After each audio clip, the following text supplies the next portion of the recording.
Hello again and welcome back to Pete's Model Car Customs.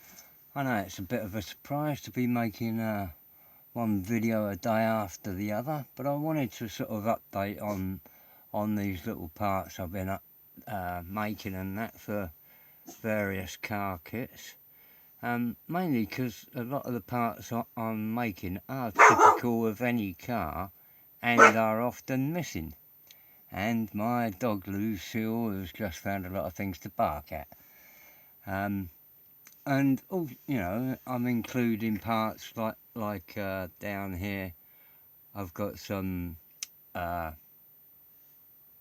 steering, power steering reservoirs, and they're often not in kits. Brake master cylinders. And these are all quite easily scratch built, as I've showed before.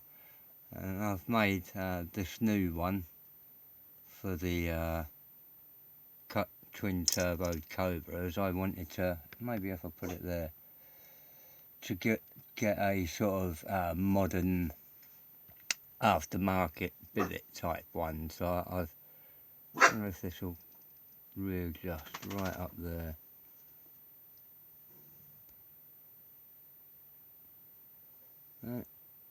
I'll try, there you go, that might be better. Try to make one with an aluminium screw down cap. So I've got a mounting flange onto the diaphragm part with a couple of nuts, and then my pipe fittings coming off there and there.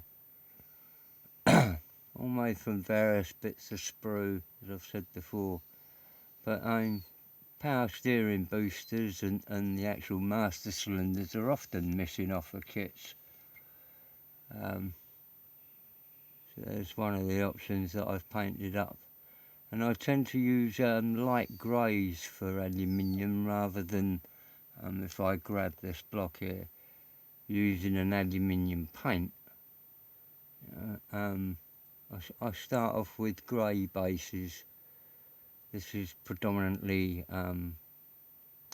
dark sea grey, and I'll fade that down to give a more aluminium grey by the time I've finished it.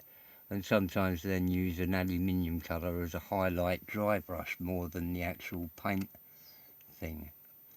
Also altered the stand, go back to a bigger screen, altered the stand so as it will take this engine a bit better, as the shapes are different. I'll make that stand fit that gearbox there.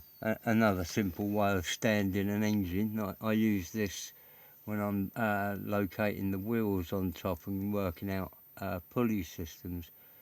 It's boring out a gearbox shape into just a bit of batten, and that will, when I press it in properly, stabilise the engine. With the ignition coils,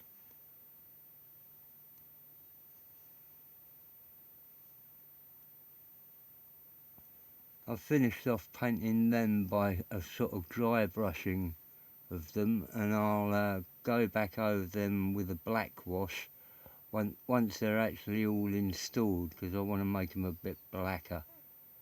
But they're all together there, and while I was making those, I made another group of them.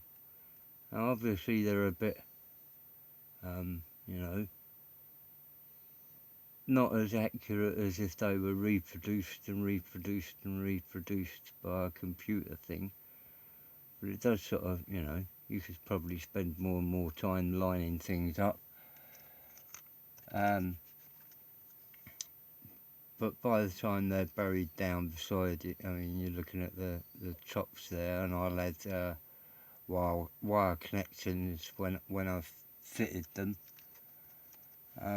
On this sprue I've got some more parts for it, which include that alternator, which is scratch built out of sprue and tube. Start by slicing down a piece of tube to give me that pattern at the end. Just go down a little way and then plug it and put on a punch down disc. You got to stop myself from shaking, you know. And then the mounting plate is a piece of card that's shaped around the alternator part. And then I add on a terminal for the electric cable to fit in. I've got a coil there for the other Cobra.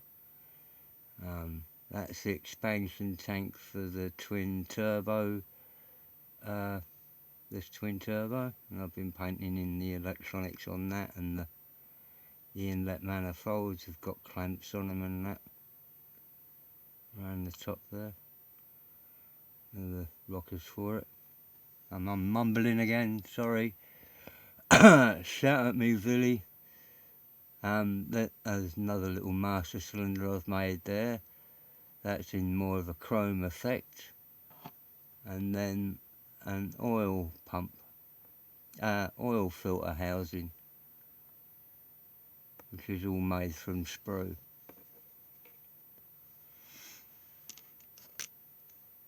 But that was it. And the other day I was saying about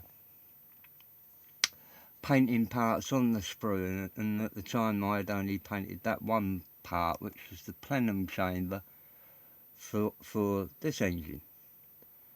But that still leaves you where you haven't painted on though it's very small bottom area, little edge, and luckily when it goes on you don't see much of that.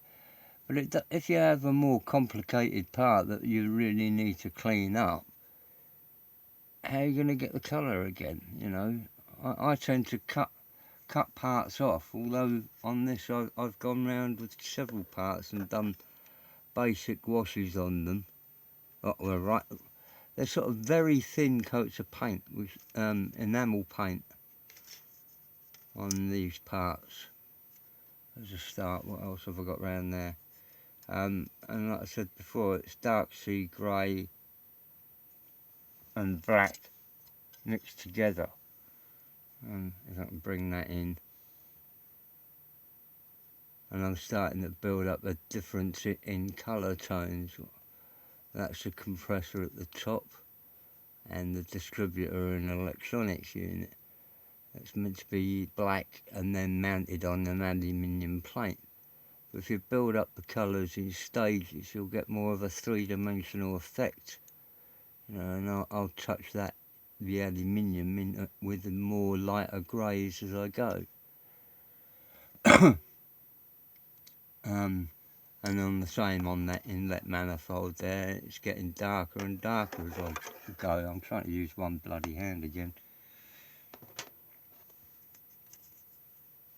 You know, on that inlet manifold there, it's a mixture of the satin grey and black. So I don't end up with a jet black, I end up with a very dark grey black. It should eventually look more realistic as black.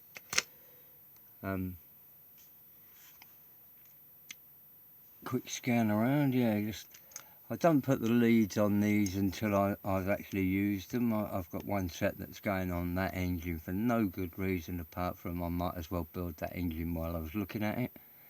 And the other set is for the Phantom 32 Hot Wheels Phaeton, which has the same engine as that in it. So I thought I'd make a pack for that while I was doing this, and I'll catch up with that Phaeton in a little while. That is it. Any questions, anything like that, feel free to ask. Best wishes from jolly old England. Bye.